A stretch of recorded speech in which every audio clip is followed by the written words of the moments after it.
Hello, welcome to the news. The UK-based Privy Council has agreed to an expedited hearing of the appeal by Vybez Kartel and his 3 co-convicts against their murder conviction.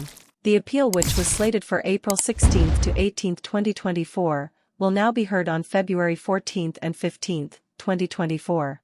In 2014, Kartel was sentenced to life imprisonment for the murder of his associate, Clive Lizard Williams. His co-accused Shawn Storm Andrew St. John and Kahira Jones were slapped with lengthy sentences. The development was confirmed by the attorney for Shawn Storm, Bert Samuels. The registrar of the Privy Council advised us yesterday, the team of attorneys for Shawn Campbell and others, including Vybez Kartel, that the new date for the hearing of the appeal will be the 14th and 15th of February next year. That is Valentine's Day and the day after. We're happy to hear this news because we were given April 2024 dates before, but there was an application to expedite the hearing based primarily on the health condition of Mr. Kartel. We are looking forward to the hearing of the appeal by way of a Valentine's gift to the defense, because we are convinced that the grounds argued in the Jamaican Court of Appeal were meritorious, and we are of the view that we should get a favorable result through the Privy Council. Bert Samuels, attorney at law. Law system not right, because them knows a lizard's a killer. Everybody knows a lizard's a killer. Everybody who do the law, them know that. Enough people lizard kill. So them shouldn't send Kartel to prison. They have spoken, the judge have spoken, and we now look forward to the Court of Appeal putting their stamp on the situation. The DCS is fully aware of Mr. Palmer's medical condition. The DCS is wholly inadequate in taking care of inmates who are there as guests of the state and who have medical conditions. I'm trying to complete that to take the proper steps to get assistance from the court in relation to his human rights and his medical condition. And so if there is any attempt, if there is any intent to have Mr.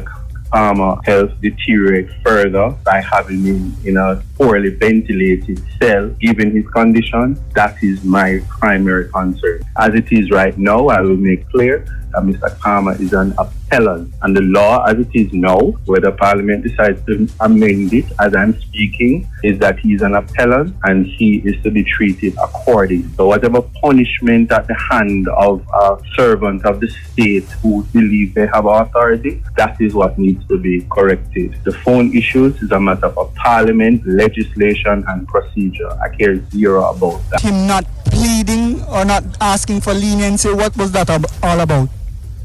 Essentially what he did is he maintained his innocence. What the judge had asked for is if there were any mitigating factors that we should submit on his behalf. Our position is very simple. He is a good father, he is an entertainer and has displayed good character thus far, and those things should have been taken into account. In addition to the fact that he has a clean record. At the end of all of that, he has instructed us to indicate that he is innocent and he will be appealing the sentence.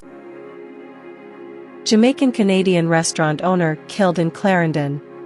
Before we go any further, please consider subscribing to our channel, hit the notification bell, so that you don't miss any of our video. Now back to the news.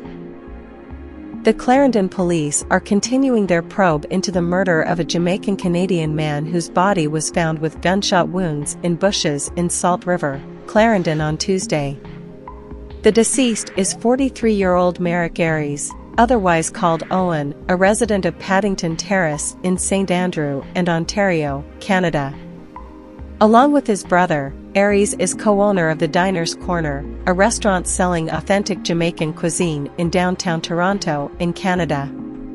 Reports are that about 9:30 a.m. on Tuesday, Aries' body was found with what appeared to be gunshot wounds to the head and other sections of the upper body in bushes in the Salt River area. A motor car that was rented by the Canadian was found at the scene. Police investigators have so far established that the vehicle was rented from a company in St. James on Saturday, October 14th, the same date Aries arrived in Jamaica.